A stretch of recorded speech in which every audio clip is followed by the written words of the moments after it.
Hello, my fellow readers. This is I, Dark Symphony 777, with another fan fiction review. As always, a link to the story will be in the description below. Please like the video, subscribe to the channel, click on that bell for notifications.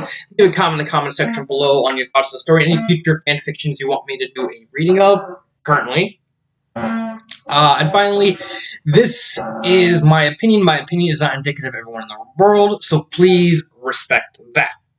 And finally, we are nearing 100 subscribers. Once we reach 100 subscribers, I will do a Q&A video. I will release a video before that, basically just so I can get the questions from that video and Q&A.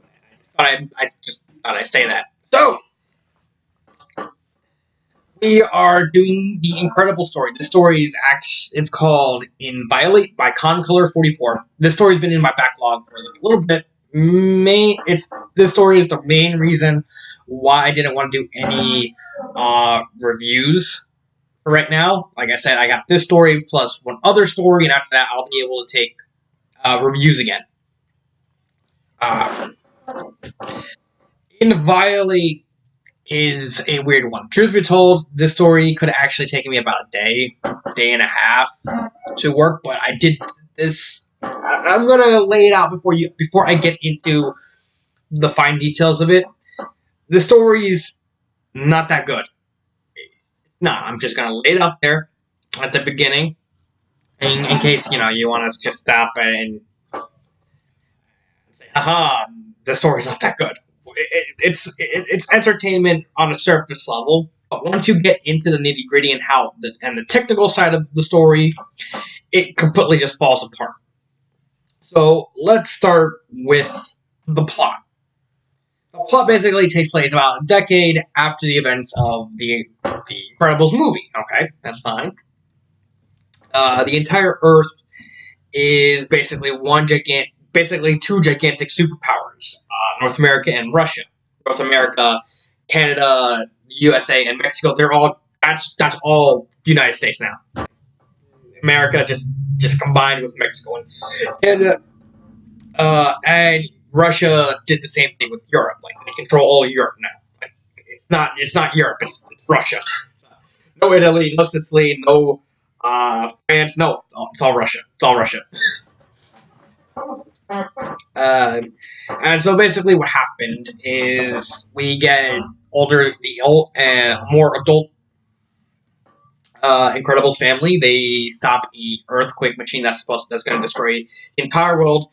They find it linked to a renowned villain in Russia called Lord Tar.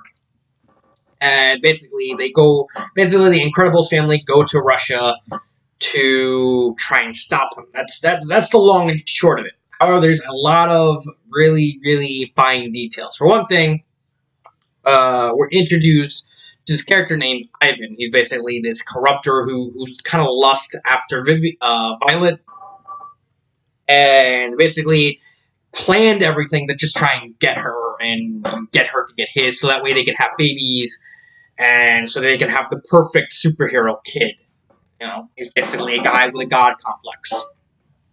And we get all these twists and turns involving, he has a brother, Leonid, who has connections to this person named Kitsune from Japan.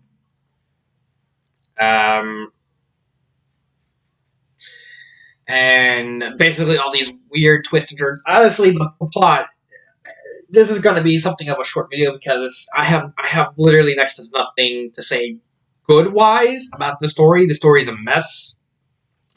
For starters, the plot is very disjointed. It's very erratic. Like, you don't know where it's going to go, and in some cases that's good. In this case, it's not good because we get unnecessary jump cuts, parts we don't really needed. There's a lot of unnecessary parts in the story that just really detract from everything. Like a part about some of the people in. I guess some of it makes sense, like the assault on the White House makes sense, and the American embassy kind of getting arrested. Okay, makes sense, but there really need to be. But all those scenes because of the length and how the story is structured, it actually takes away from Vivian and Mr. Incredible and Dash and everyone. Mr. Incredible is like completely irrelevant to the story. Mrs. Incredible completely irrelevant to the story. Dash is only like nominally, like really only matters like the very end of the story. This is a 53 chapter story, and about 40 of the chapters don't matter. Like literally over half of the story does not matter once you actually read it. Once you like, you get a casual viewing. You read it like casually, without like trying to dissect it. When you dissect it and get like try and figure out how everything works from like a reviewing, like a critiquing standpoint, that's when the story literally just completely falls apart. The plot doesn't. The plot it has a good thing, but it's completely ruined by the fact that we don't really get any world building outside of Kitsune. Like, and Kitsune's like, yeah, there's like so many unnecessary pieces. Like, there's so many unnecessary characters that are there for like one or two scenes. And the author when we first introduced, they kind of make it seem like they're a big deal, and then they just completely and then they just get shunted.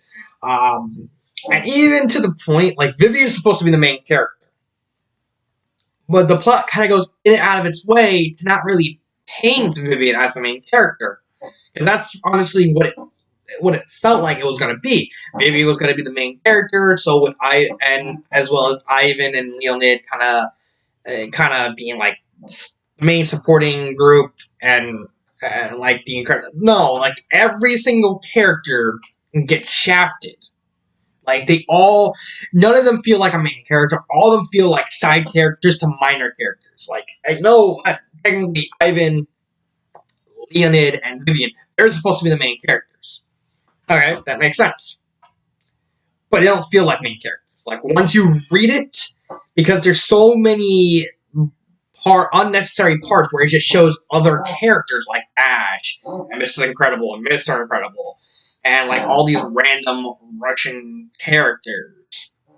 It honestly doesn't feel like that Vivian is the main character. It feels like no one's the main character. It just comes off as very, very bad. And not to mention, going back to the plot being disjointed. Okay, so we have an earthquake machine. All right, that's off to a not off to a bad start. Connection to a Russian mobster. Okay, Russian mobster has a reputation for being ruthlessly unpredictable. Like the only way you can predict them is through his unpredictability. That's a real thing that's happened. Okay, we're going somewhere. No world building. You're going in another country. You have some exposition saying that Russia pretty much took over all of Europe. So where's the world building outside of that? There's literally no world building outside of America took over Canada and Mexico and Russia took over Europe. Is that it? That's, as you're reading it, you come to realize that is literally it. That is literally the only world building. We don't see any differences between how Russia runs things and America runs things. We don't see any like how Russia took over Europe. We don't see how that changed anything. This is supposed to there's no world building. And for a story like this, you need to have world building. You need to have a lot of world building. And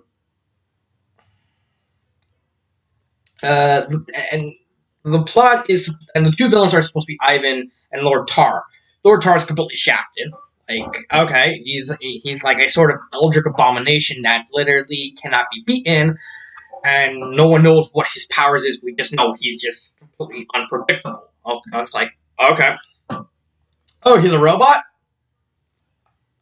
Alright, I mean, it's the incredible world. They kind of had robots at the time. Not advanced robots like Lord Tar, but, something. And And then you find out he's from the future. And then when I first got to that part, it's like, no. I can understand the robot part, but let me get this straight. He's a robot from the future who's brought to the past for an unknown reason, who we didn't get any insight into that. We didn't get any plot relevance to that, why they did it, how they did it, why he was there, how long he was there. We don't have anything. There's literally no world building on his side. And then we have Ivan. He has a couple powers. He has the powers to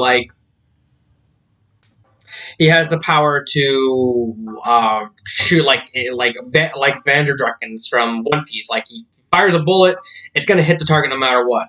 Okay, that's fine. He has the ability to literally know any, like, involuntarily hack in anything. So he's basically a living databank. Okay, you're kind of pushing it, but it's fine. At least it's executed at least a little nicely.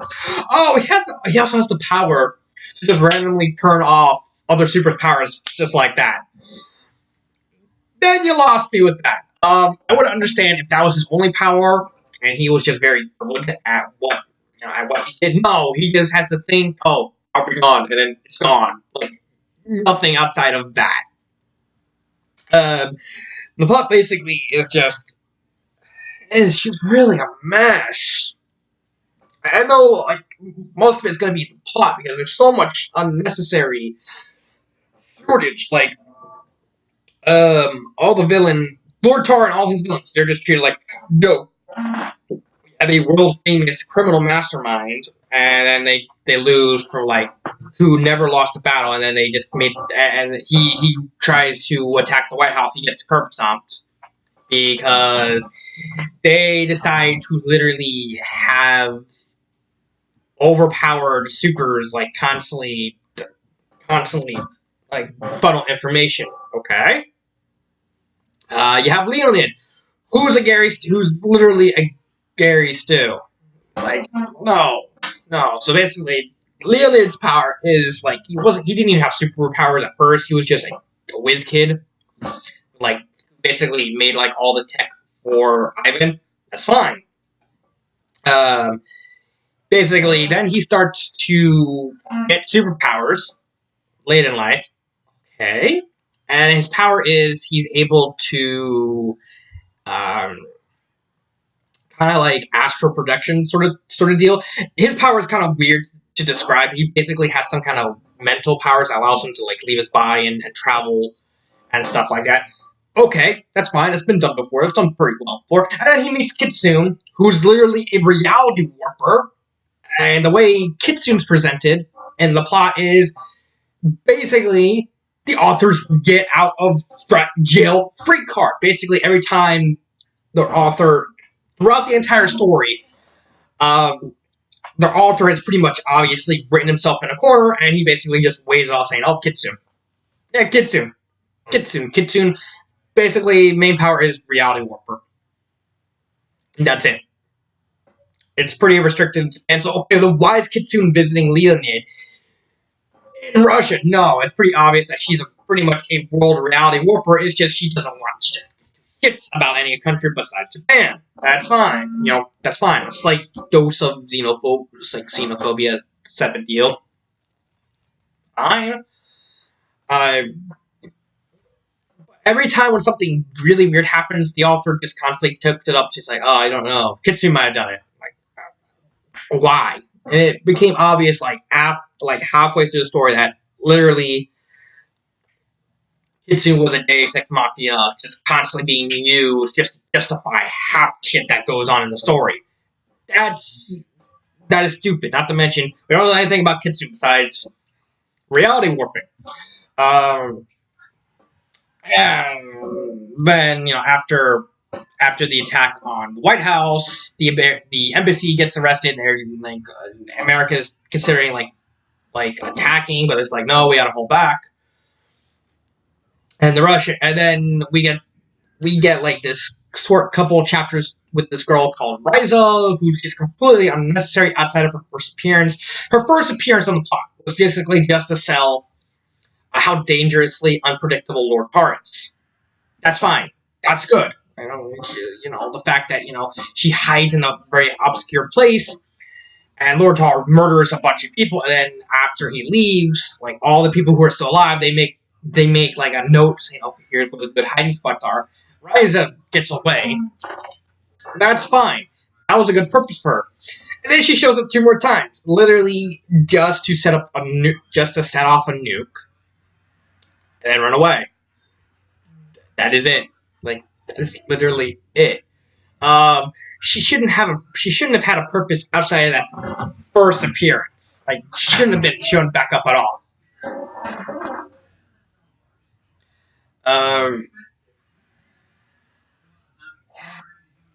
Lord Tar, like the third of the story is like Dash finds out about everything. Mr. Incredible kind of goes under because of poison. Ivan completely, whose main characteristic is stalking Vivian. Like, he has a very unhealthy obsession with Vivian. He starts to get an actual crush. Like, what? That just makes no sense, not only from a plot and a narrative standpoint, but a character standpoint as well. Because the beginning of the story painted Ivan as having an unhealthy obsession with Vivian. That's usually like some kind of obsessive crush, infatuation, lust. He basically just wants her for her powers and the opportunity to have a god baby. That's fine. Okay? He kind of already has a sort of lovely thing to him because, there's obsessive, and then there's like completely stalkerish, like manipulating all the events so Vivian can come to Russia, and so he can like trick her into falling in love, and they have babies.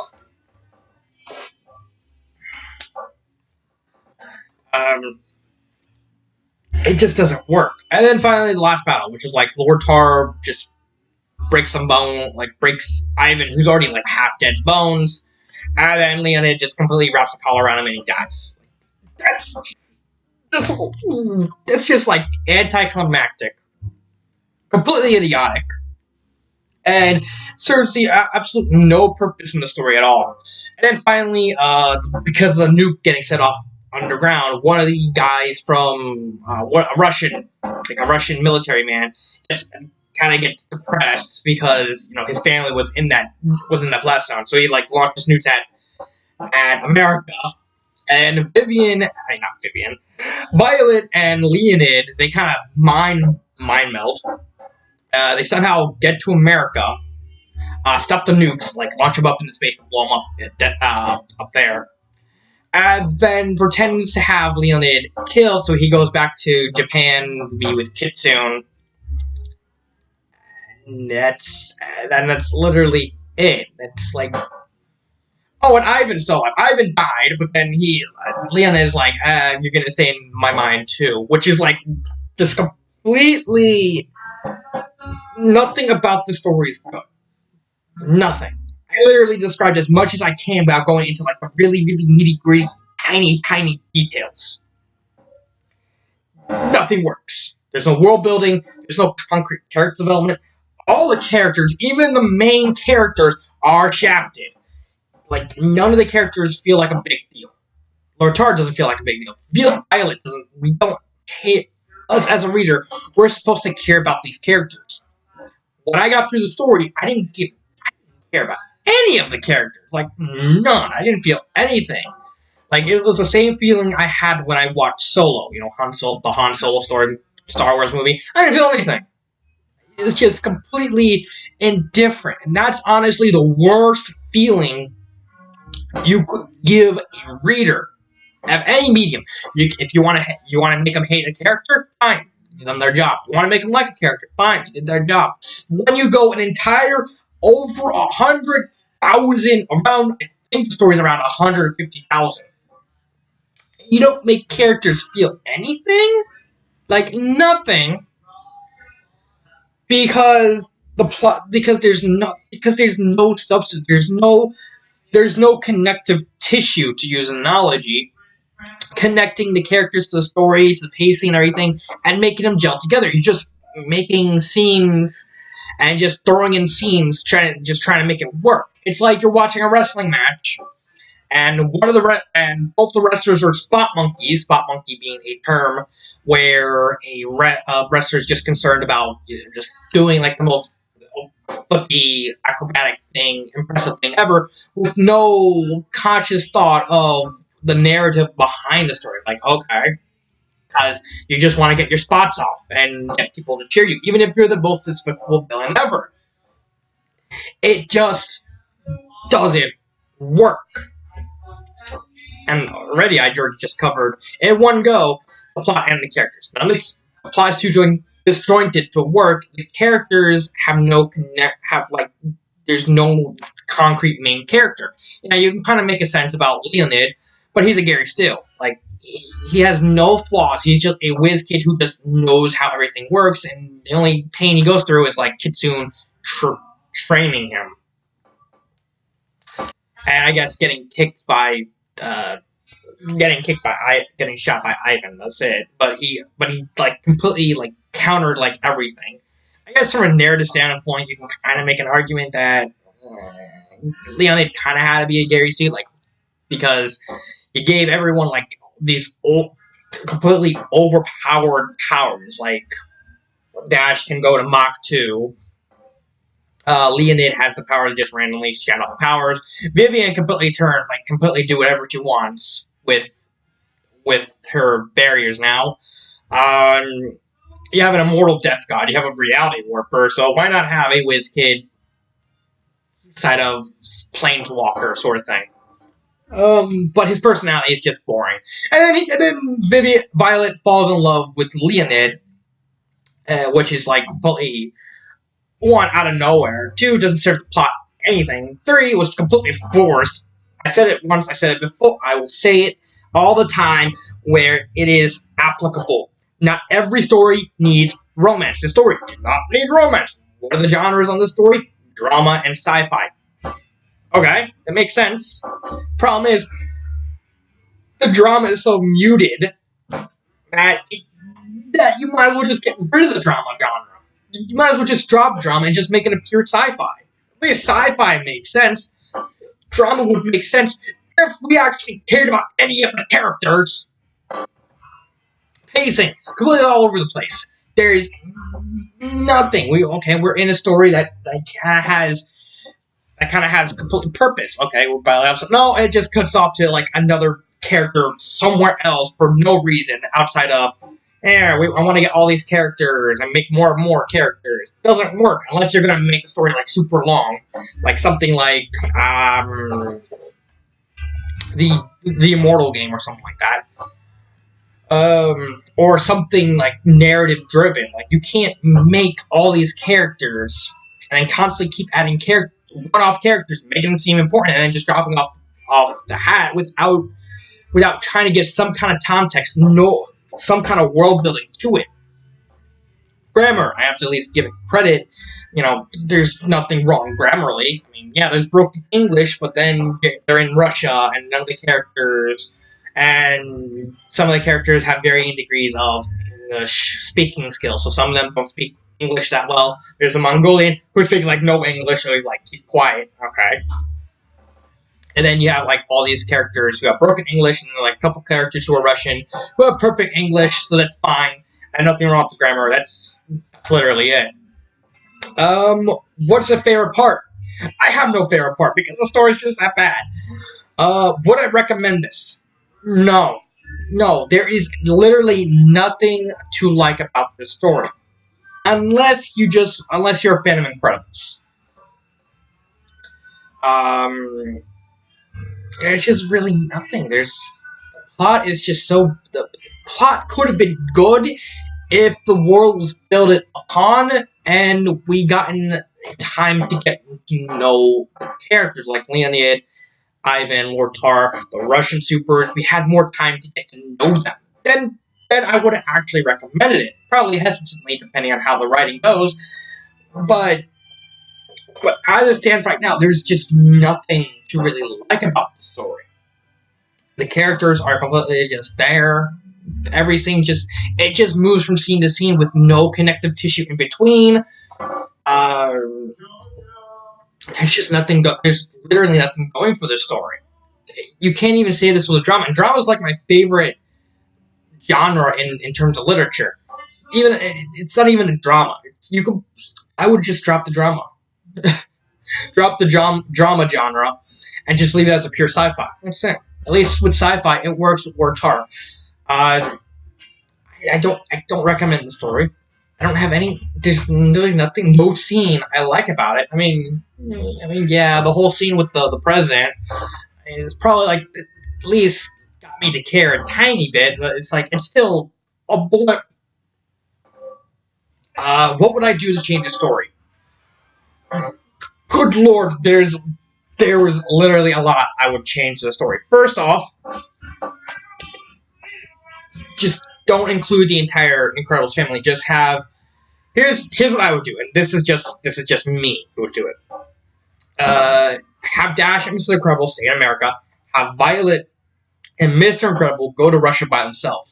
Mr. Incredible is contemplating retirement because there was a neat little nugget of character development at the beginning, saying how Mr. Incredible is kind of getting up there in ages. Like his wife, like Helen, can still go because of her powers, allowing her while being in her 50s, can have her go much longer. He's in his 50s. Like Mr. Incredible's just past 50. He's feeling like his back's starting to go out a little bit. Have that be a crucial character point, as well as a point of conflict between him and Violet. Have Violet and Mr. Incredible and Bob, I'm just calling Bob from now on, go to Russia to investigate this thing. Have the scene with Ryza, that makes sense, to show how unpredictable Lord Tar is. Don't make him a robot from the future. Leave that part out. Or if you are, give some kind of explanation. Have Bob and Violet explore this superhero version of Russia. Give us some world building. Have them meet each of the Russian superheroes we see throughout, like in the meetup. Like there's a scene early in the story that has like all the Russian superheroes meet. Have them meet up with them one by one, so that way we get a good feel for their characters, what their powers are, how they work. Have them as expositions to explain the world, how Russia differs from America. Have Petra be like the big expedition guy. That's fine. He was that in this story. Have completely cut off anything to do with America. Keep it in Russia. Have Lord Tar find out that that Bob and Violet are in America. Have Ivan be the seducer, like this corrupter. Like he's trying to sway Violet away from his family over to him.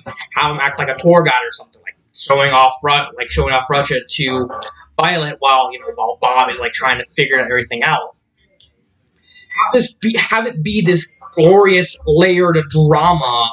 Like I can picture an easy scene where like Bob is tells Violet that he's retiring after the whole Russian thing. Like, oh, I'm retiring because my body's starting to like break apart, and Violet gets upset over realizing her dad's mortal. It's a realistic thing. It would give us better characters. It would give us a better scope of everything that goes on. Have the final fight between Vivian and Bob versus Lord Tar. Have Lord Tar pull all the stops. Like have Ivan die. Have Violet kill Ivan.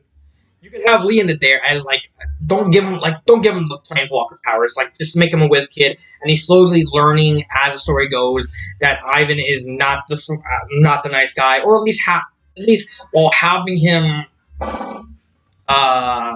If you're going to have him know ahead of time, have him kind of be Bob's main character. Like you have to have, for this kind of story, you needed to have a dual plot. You need to have some way to split the plot in half, so that way you kept kind of flipping through the characters, while also giving each plot point its own small group of characters, and every chapter you kind of switch through them.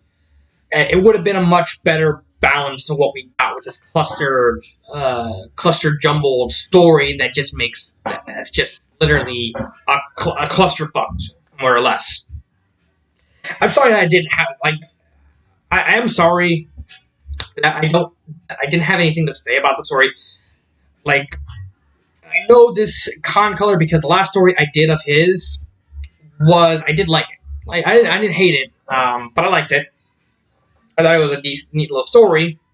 But there's nothing to like about the story, and this is something that I know I'm gonna be approaching on personal opinions here. Like, this is me. Maybe I may do like a separate video just talking about this topic, but a lot of modern day critics like to show their bias, and I think what. Yeah, this is good. I'd probably make that a separate video. But the point is, I need to be unbiased. I have to be as fair as I can be. Which means, when I critique a story, am I reviewing it for me? No, I have to make sure it's like, what would other people think about the story? And I did look at the reviews. Like, a lot of people like it. Like, a lot of people will like it. Like, everyone is gonna have their own taste. That is gonna be undeniable. But the point of a critic is supposed to be, you're supposed to try and inform them, like, all the details and everything, so that way they have a better understanding of how the story works. But also saying that, saying here's exactly why the story does not work, how it works, how can you improve it. And I think the story had a lot of good ideas. Problem is, the plot was just so disjointed and clustered that you didn't get any of the ideas off the ground. There was nothing to like because nothing that you could have done could have saved it. Like, once you got halfway, there was literally no saving the story. The whole reason why the story took me so long was I had to keep digesting everything that's happening because nothing worked. Just nothing worked, and it took longer than normal. Because if I read this normally, I would actually finish this in like a day, like day and a half maybe.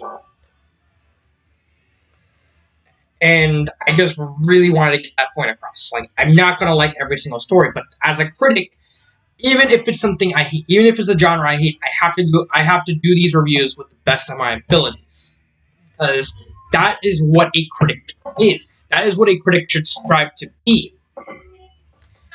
And a critic is something tireless. Like, no, I'll talk about that in a separate video.